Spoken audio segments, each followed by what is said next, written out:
દરબાર એક વ્યક્તિની કરપીણ હત્યા। ધોળકા શહેરમાં આવેલા દરબાર વિસ્તારમાં એક વ્યક્તિની હત્યા થતાં સમગ્ર વિસ્તારમાં ચકચાર મચી ગઈ। દરબાર ખાતે આવેલા રૂમોમાં ભાડે રહેતા પરપ્રાંતીય યુવાનની કરપીણ હત્યા। ઘટનાની જાણ થતાં ધોળકા પોલીસ તેમજ એલસીબી લોકલ ક્રાઇમ બ્રાન્ચની ટીમ તાત્કાલિક ઘટના સ્થળે દોડી આવી અને તપાસનો ધમધમાટ શરૂ કર્યો। કોઈ કારણસર અજાણ્યો વ્યક્તિ છરી વડે જીવલેણ હુમલો કરી ઘટના સ્થળેથી ફરાર જવા યુવકનું ઘટના સ્થળે જ મોત નીપજ્યું।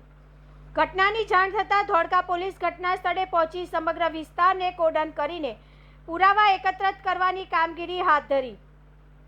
એલસીબી અને ધોળકા ટાઉન પોલીસની ટીમ દ્વારા ઘટના સ્થળનું નિરીક્ષણ કરવામાં આવ્યું, સાથે જ આસપાસના સીસીટીવી કેમેરાના ફૂટેજ મેળવવાની અને સાક્ષીઓના નિવેદનો નોંધવાની પ્રક્રિયા શરૂ કરવામાં આવી। મૃતદેહને પોસ્ટમોર્ટમ માટે હોસ્પિટલ ખસેડવામાં આવ્યો।